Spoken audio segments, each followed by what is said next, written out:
Tutoría vamos a hablar un poquito sobre la fisiología del dolor.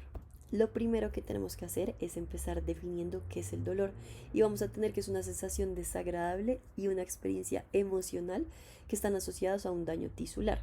Entonces, ¿qué pasa? Es importante saber que el dolor nos va a funcionar también como un mecanismo protector, ya que este nos alerta sobre posibles lesiones para que sean evadidas o, en caso de que ya hayan causado un daño, sean tratadas. Y además vamos a tener que el dolor tiene algo muy subjetivo. ¿Eso qué quiere decir? Que el dolor se va a modificar por múltiples factores.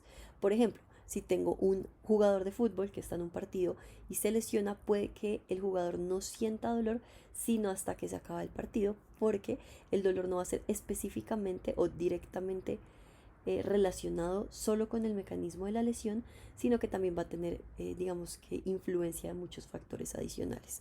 Por eso decimos que el dolor no es la expresión directa del evento sensorial, sino que va a ser el producto de un procesamiento en el cerebro. Y es muy importante que lo diferenciemos del concepto de nocicepción. La nocicepción ya es como tal los fenómenos biológicos que son desencadenados por la acción de un estímulo nocivo sobre el organismo. Entonces, esto no es tanto la sensación de dolor que estábamos hablando, sino toda la parte neurobiológica que se desencadena por la lesión. Y todo esto ocurre antes de que la persona sea consciente de la lesión que hubo y del dolor que puede generar este estímulo nociceptivo. Es muy importante también saber que no siempre un estímulo nociceptivo nos puede llevar a que el paciente tenga percepción de dolor. Esto va a tener, como les mencionaba en la diapositiva pasada, mucha influencia de múltiples factores que pueden afectar que haya o no la percepción de dolor y también la intensidad de este mismo. Entonces vamos a tener que el proceso de la nocicepción y del dolor, aquí vamos a hablar de ambas cosas, va a tener 4 pasos o 4 procesos fisiológicos: la transducción, la transmisión, la percepción y la modulación. Aquí hay una imagen que nos va mostrando más o menos en qué punto se da cada uno. Entonces lo que vamos a hacer es hablar de cada uno de estos procesos, iniciando con la transducción. Para hablar de la transducción tenemos que hablar de los nociceptores. Los nociceptores van a ser receptores que se encuentran en terminaciones libres a nivel periférico, sobre todo en piel y en tejido subcutáneo. Y estos, cuando se van a activar, cuando hay un estímulo nocivo. Y lo que van a hacer es que van a pasar estímulos a potenciales de receptor que eventualmente van a ser potenciales de acción. Vamos a tener varios tipos de nociceptores y lo que básicamente nos, digamos que permite identificar los nociceptores van a ser estímulos térmicos, digamos que en extremos, es decir, temperaturas muy altas o temperaturas muy bajas, y también las presiones intensas. Entonces dividimos los nociceptores en 4. Primero, en los térmicos, como les decía, se van a asociar a extremos de temperatura que están cuantificados en más de 45 grados y menos de 5 grados y están asociados a las fibras A delta, o también se pueden asociar a las fibras C. Ya vamos a hablar un poquito sobre esto. Por otro lado están los nociceptores mecánicos, y estos lo que van a hacer es que se activan solamente cuando tenemos presiones intensas aplicadas sobre la piel y se asocian con los axones delta. Por otro lado están los polimodales, que se activan por estímulos tanto mecánicos como químicos, como también por temperaturas, pero se asocian a fibras C. Y por último tenemos los nociceptores silenciosos, los cuales están más a nivel visceral, no algo tan superficial como el tejido subcutáneo y piel, sino que están a nivel visceral y se van a activar no por, digamos que, estímulos como tal dolorosos, sino que se activan más es por inflamación o por agentes químicos que pueden estar afectando, digamos que a este nivel más profundo. Después de estos nociceptores, que como ya les dije están asociados a unas fibras, vamos a tener varios tipos de fibras. Las que están involucradas en los procesos nociceptivos son dos: la fibra delta y la fibra tipo C. Entonces vamos a tener que la fibra delta lleva el impulso de una manera muy rápida, y esta, o la razón de que esto pase, es porque son fibras que están mielinizadas. Entonces esto permite que el estímulo pase mucho más rápido, y esta va a ser la fibra que transmite ese dolor inicial apenas ocurre la lesión. Y luego tenemos la fibra tipo C. Son fibras que pasan un estímulo mucho más lento, debido a que son fibras que no tienen mielina o fibras amielinizadas, y básicamente se encargan como de ese dolor un poco más crónico o de ese segundo dolor, el dolor que aparece no en el instante de la lesión, sino ese que está perpetuando posterior a la lesión. Entonces, como hablábamos, hay varios tipos de receptores. Entonces, dentro de los receptores vamos a tener, de los nociceptores, vamos a tener una familia que es la familia de los TRP. Y estos se subdividen en muchos tipos. Les puse aquí los cuatro principales. El TRPV1 básicamente va a responder a los estímulos que sean causados por la capsaicina, que como saben va a aparecer en alimentos que son picantes. Y también digamos que en general las sustancias picantes. Pero adicionalmente también se va a activar a estímulos elevados o a temperaturas elevadas superiores a 45 grados. Por otro lado, tenemos el TRPV que va a encargarse de activarse con temperaturas aún más altas, no más de 45, sino a más de 52. Y cuando ya sensan temperaturas tan altas, no van a ser sensibles a la capsaicina y estos van a estar asociados a fibras A delta. Luego el TRPV8 va a responder al mentol, que es la sustancia de la menta, o si así lo han escuchado, y responde también a temperaturas muy bajas. Y por último, el TRPV1 va a estar asociado a otras sustancias irritantes, desde el aceite de mostaza hasta el ajo y también a algunos contaminantes del aire. Estos son algunos, pero hay muchísimos. Aquí les puse los más importantes, o pues los más descritos más bien. Y aquí les dejé una imagen de las sustancias que activan y de cómo se da todo el tema inicial de la transducción. En segundo lugar, ya tenemos la transmisión. Entonces ya tuvimos un agente, o pues digamos que una lesión que afectó o pues que activó el receptor nociceptivo. Y después de esto, este estímulo que se activó a este nivel tiene que viajar para llegar al sistema nervioso central. Y para esto va a utilizar el aferente primario. ¿Qué es el aferente primario? Va a ser el conjunto desde la terminación libre, que es donde están los receptores, todo el axón que está conectado a estas terminaciones, hasta el ganglio de la raíz dorsal, que es donde está el soma, y que llega posteriormente a la médula espinal. Entonces todo este conjunto va a ser el aferente primario. Vamos a tener que este aferente primario llega hasta la médula y antes de entrar a la sustancia gris del asta dorsal, lo que va a hacer es que se va a ramificar en unas colaterales que ascienden y descienden. Y después de esto puede ascender hasta 1 o 2 niveles. Y después de esto sí va a llegar y va a entrar al asta dorsal, en donde va a hacer, digamos que su siguiente sinapsis. Ya vamos a hablar bien de esa sinapsis. Lo importante es que sepan que el aferente primario llega hasta las astas dorsales de la sustancia gris. Y en esta sustancia, o en estas astas más bien, vamos a tener una división que nos ayuda como a ubicarnos un poquito en la fisiología de todo lo que estamos hablando. Y esta división son las láminas de Rexet. Vamos a tener que se divide en varias ramas, en la rama 1 hasta la rama 6, y cada una va a tener diferentes, digamos que, conexiones o diferentes sinapsis. Vamos a tener que específicamente los axones A delta van a llegar principalmente a la lámina de Rexet 1, 2 y la 5. Como un dato para que sepan, la lámina 2 también la llamamos la sustancia gelatinosa, por si de pronto lo leyeron así en alguna parte. Mientras que las fibras tipo C van a llegar es a la lámina 1 y a la lámina 2. Entonces digamos que esto pues nos ayuda como a ubicarnos fisiológicamente. Y además vamos a tener que en esta sinapsis que se desarrolla en estas láminas van a participar varios neurotransmisores, pero principalmente vamos a tener la actividad del glutamato, que va a activar los receptores NMDA y los receptores AMPA. Y vamos a tener también que va a participar la sustancia P dentro de todo este proceso, dentro de toda esta sinapsis. Hay como un paréntesis dentro de todo esto que estamos hablando. Vamos a hablar qué es la sensibilización.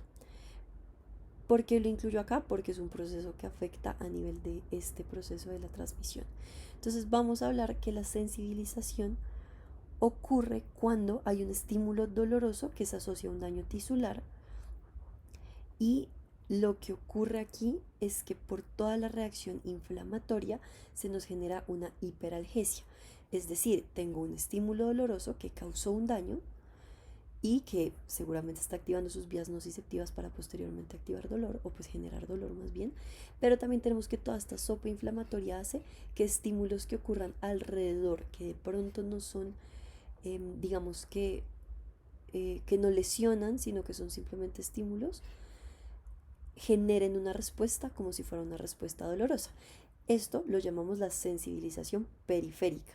Eso ocurre, como les digo, secundaria a la sopa inflamatoria y todo lo que está ocurriendo aquí, todos estos, no me voy a poner a decir cada uno de estos, pero todos estos productos de la inflamación lo que van a causar o lo que van a hacer es interactuar con los receptores y con todos los canales iónicos de la fibra o de la terminación nerviosa y van a generar que se aumente una respuesta. Por eso les digo, ya no solo, o sea, tuve la lesión, pero un estímulo que puede ser, por ejemplo, solo al tacto, algo que no me debería generar una respuesta nociceptiva, me empieza a generar la respuesta nociceptiva por toda esta sopa inflamatoria. Y a esto lo vamos a llamar sensibilización periférica. Y clínicamente esto se llama hiperalgesia. ¿Listo? Hiperalgesia va a hacer que un estímulo que inicialmente es doloroso genere más dolor del que debería generar. Por otro lado tenemos la sensibilización central. La sensibilización central va a ocurrir a nivel de la médula, no a nivel periférico. Y lo que ocurre aquí es que hay un aumento de la actividad y de la excitabilidad de las neuronas en el asta dorsal, es decir, en estas neuronas de aquí. Y lo que ocurre acá es que como tenemos ese aumento en la excitabilidad, un estímulo que no es doloroso nos puede generar dolor, porque hay una sensibilización central. Entonces aquí les puse una tablita que resume básicamente qué ocurre en cada uno de los dos escenarios y que explica por qué se da la sensibilización periférica y por qué se da la central y cuál es su manifestación clínica. Como les dije, la periférica genera hiperalgesia, mientras que la central genera alodinia.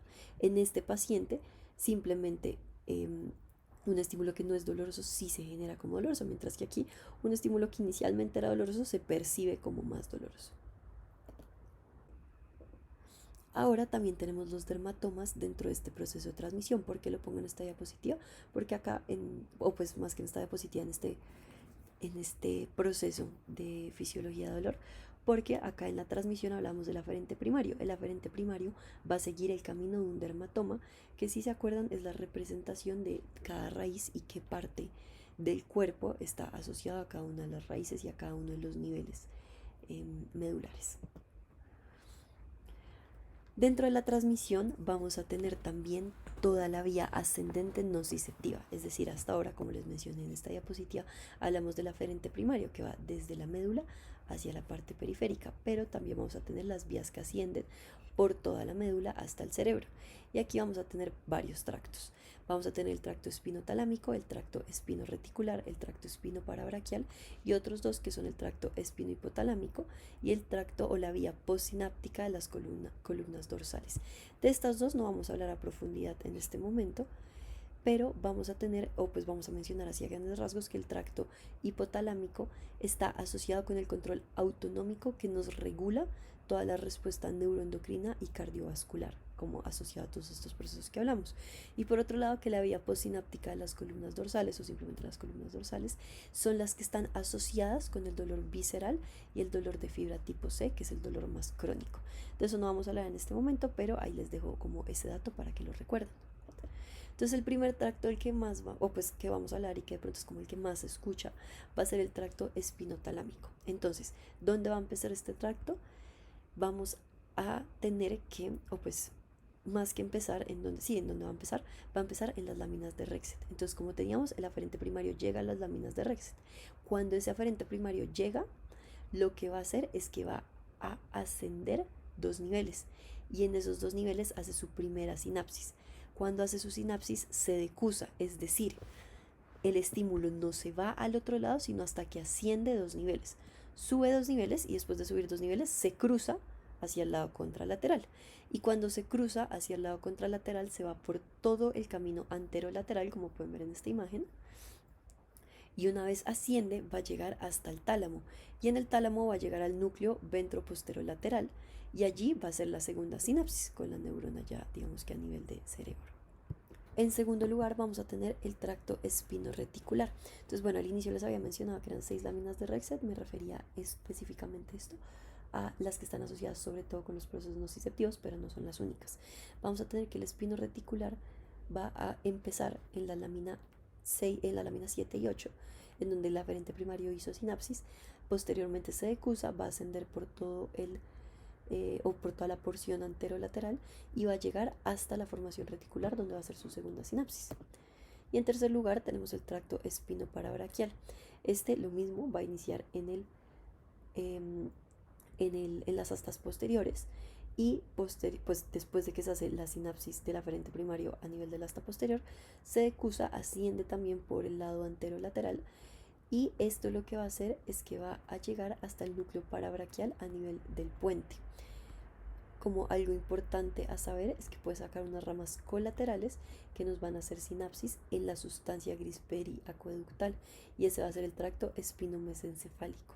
Y algo muy importante a saber de este tracto y la razón por la que se los puse aquí y pues digamos que tiene su propia diapositiva para que hablemos de este tracto, es que las neuronas parabraquiales, es decir, donde se hizo la segunda sinapsis, van a proyectarse hacia la amígdala. Y esto básicamente lo que hace es que nos ayuda a dar un componente afectivo al dolor. Por otro lado, tenemos el trayecto ya cuando es un estímulo nociceptivo a nivel de la cara. Y aquí vamos a tener dos tractos. El primero es el tracto trigémino espinal y el segundo el trigémino talámico.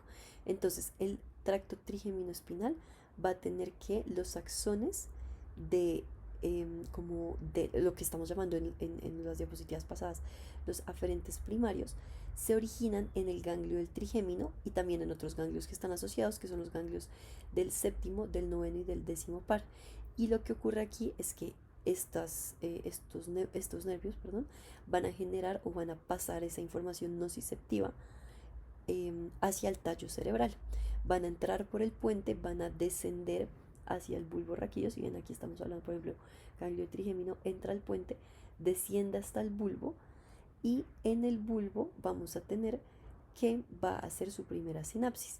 Entonces aquí van a haber dos subdivisiones en el bulbo. La primera va a ser la porción intrapolar y la segunda va a ser la caudal. Como les decía, aquí hacen su primera sinapsis y posteriormente esto debe ascender y ahí es cuando se forma el tracto trigémino talámico.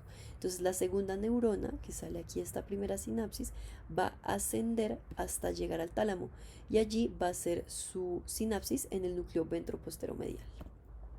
Entonces en el tálamo, como ya vimos, las dos vías que llegan al tálamo van a llegar a unos núcleos específicos.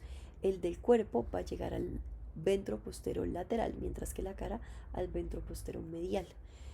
Entonces, ¿qué ocurre aquí? Se hace la segunda sinapsis, a nivel del tálamo y aquí se van a enviar proyecciones hacia la corteza somatosensorial, que nos incluye la primaria y la secundaria.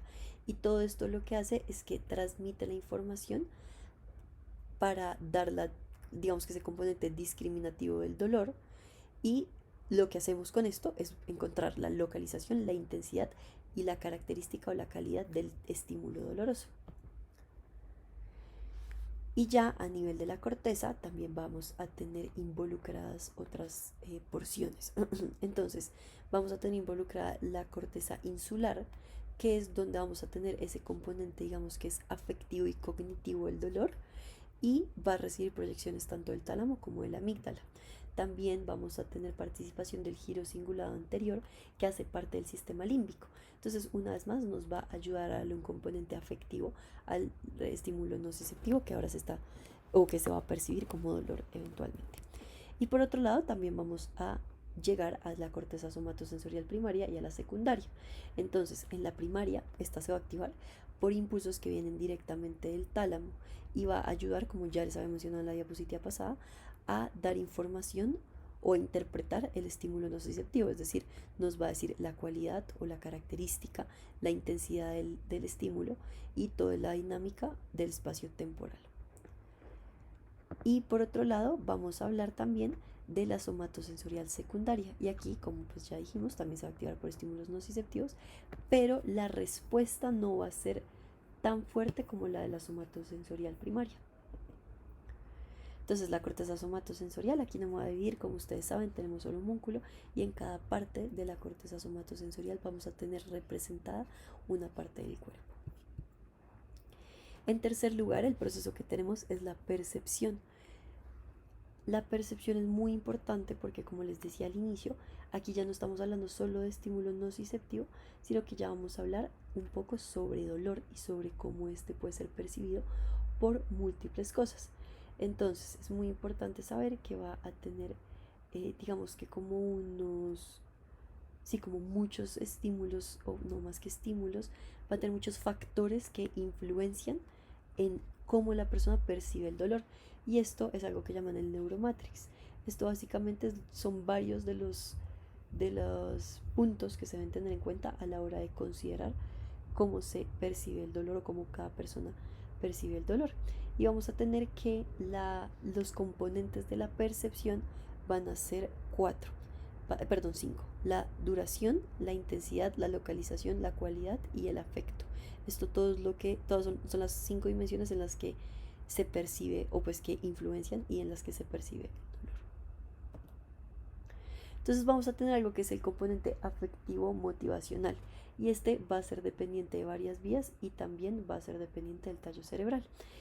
Va a estar mediado por proyecciones que vienen del sistema anterolateral hacia la formación reticular y el núcleo parabraquial, y también por los núcleos talámicos. Es decir, va a tener, o pues sí, va a tener involucradas todas las vías que ya vimos antes. Entonces vamos a tener que el núcleo parabraquial van a haber proyecciones hacia el hipotálamo y hacia la amígdala, y allí se van a dar interpretaciones de los estímulos nociceptivos para que posteriormente salgan proyecciones descendentes. Acuérdense que todo lo que estamos hablando ahorita era algo ascendente, o sea, todas las vías que hablamos ascendían. Y ahora lo que va a ocurrir es que van a salir unas proyecciones descendientes que van a ir hacia la sustancia gris periaqueductal, que ya más adelante vamos a hablar bien de esto, y esto nos va a ayudar a todo el tema de la modulación del dolor. Y por otro lado tenemos los núcleos talámicos laterales, en donde se van a proyectar, o van a haber proyecciones más bien, hacia el lóbulo frontal, hacia la ínsula y hacia la corteza singular. Y aquí, ¿por qué se proyectan hacia estas porciones? Porque como ya dijimos en la diapositiva pasada, vamos a tener que estos participan en la percepción y la producción de dolor. Es importante aquí saber dos patologías y sobre todo qué las diferencian. Por un lado tenemos la insensibilidad al dolor y por otro lado la asimbolia al dolor. La insensibilidad va a ocurrir cuando un estímulo nociceptivo que debería generar un estímulo, una respuesta dolorosa, no se transmite adecuadamente por el sistema nervioso central. Entonces básicamente lo que ocurre en este escenario es que se afectan, o hay un defecto más bien, de las vías sensitivas. Entonces se da, o sea, hay un estímulo doloroso, pero el paciente no siente el estímulo y no le genera dolor. Por otro lado tenemos la asimbolia al dolor, que ocurre cuando el paciente frente a un estímulo nociceptivo siente el estímulo pero no percibe dolor. Es decir, percibe un estímulo pero no lo interpreta como un estímulo doloroso. ¿Eso qué quiere decir? Que tenemos todo el trayecto que hemos hablado, todas las vías sensitivas están conservadas, pero el daño ya lo tenemos es o a nivel de la corteza cingulada o del cíngulo o de la ínsula. Y por último vamos a hablar del último proceso, que va a ser la modulación. Entonces vamos a tener que ocurre gracias a una vía descendente. Esta vía descendente lo que va a, o pues a dónde va a llegar hasta el asta dorsal y hasta el núcleo trigeminal, y va a ayudarnos a inhibir un poco este estímulo nociceptivo que nos está generando la percepción de dolor. Aquí van a participar de manera muy importante la sustancia gris periaqueductal que se encuentra a nivel del mesencéfalo, que básicamente lo que nos va a ayudar a hacer es a inhibir esas neuronas ascendentes que están llevando el estímulo nociceptivo. Y también vamos a tener que lo que ocurre es que se manda una proyección hacia el bulbo raquídeo, específicamente a la médula ventromedial rostral. Esta es una parte del bulbo. Recuerden que médula, o pues la razón por la que se llama médula ventromedial rostral es porque en inglés el bulbo raquídeo es médula oblongata. Es como un dato curioso para que no se confundan. Y aquí lo que va a ocurrir es que se hace una sinapsis con neuronas que son serotoninérgicas y se va a llevar un estímulo hasta el asta dorsal para que la neurona ascendente disminuya su como transmisión del estímulo. Vamos a tener por otro lado, ya les voy a explicar un poquito más de esto, pero antes de seguir quería mencionar esto, y es una teoría sobre las células on-off y las células neutras que se encuentran en la médula rostroventromedial. Estas células básicamente nos ayudan a aumentar la velocidad de descarga o a disminuirla. Las células on la aumentan, las células off la descargan, es decir que las células off, cuando se activan, generaría un efecto contra el estímulo nociceptivo o un efecto antinociceptivo, mientras que las células ON, si se activan, generan un estímulo pro-nociceptivo. Y aquí les voy a explicar un poquito mejor lo de la sustancia gris periaqueductal. Entonces vamos a tener que dentro de esta teoría de la modulación entran a jugar un papel muy importante los opioides. Entonces vamos a tener que la sustancia gris periaqueductal va a enviar proyecciones descendientes por toda la médula rostral ventromedial, y estas neuronas liberan serotonina que van a eventualmente actuar a nivel de la médula en el asta posterior, y esto lo que hace es que se activa una interneurona, y esta interneurona va a producir encefalina. Esto es importante porque esta se va a pegar a los receptores mu y a los receptores delta. Cuando ocurre esto, cuando se unen a estos receptores, lo que ocurre es que se abren los canales de potasio, y al abrir los canales de potasio vamos a generar una hiperpolarización del aferente primario, es decir, el aferente primario se va a demorar y va a dejar de liberar glutamato, por ende va a disminuir la transmisión nerviosa y por ende nos va a ayudar a que haya una percepción menor del dolor porque disminuye el estímulo y por ende una modulación. Ya para terminar tenemos algo que es la teoría de la compuerta. Vamos a tener que la teoría de la compuerta es, digamos que, una teoría basada en la interacción de las neuronas que ocurren a nivel del asta dorsal de la médula espinal. Entonces vamos a tener que tenemos unas neuronas con axones o con fibras tipo C, y estas neuronas son nociceptivas, mientras que también vamos a tener otras neuronas que no son nociceptivas, es decir, no me llevan un estímulo nociceptivo que eventualmente puede ser doloroso, y estas van a estar normalmente con A beta, y esta es básicamente una fibra que pasa la información muy rápido. Entonces, ¿qué es lo que va a ocurrir aquí? Que la neurona tipo C va a tener una acción sobre la segunda neurona a nivel del asta dorsal, pero también va a tener una actividad sobre la interneurona, al igual que las fibras AB. Entonces lo que ocurre acá es que la fibra C va a inhibir la interneurona, lo que va a permitir que cuando haga sinapsis con la segunda neurona a nivel del asta dorsal, el estímulo pueda pasar con facilidad. ¿Por qué? Porque la interneurona tiene un efecto inhibitorio, es decir, la interneurona se encarga de inhibir la segunda neurona. Si yo inhibo la interneurona que se encarga de inhibir, lo que voy a hacer es permitir que se active la segunda neurona, es decir, estoy abriendo la compuerta para que pase. Mientras que vamos a tener que las fibras A beta, que son fibras que pasan información muy rápido, lo que hacen es estimular a la interneurona. Entonces, si yo tengo que se está activando la fibra C y activo una A beta por un estímulo que no es nociceptivo, lo que voy a hacer es que voy a ayudar a activar a la neurona inhibitoria, que es la interneurona, y por ende voy a ayudar a disminuir o a cerrar la compuerta para el dolor. Bueno, acá está un poquito escrito lo que ya les acabo de decir, y ya con eso terminaríamos esta tutoría.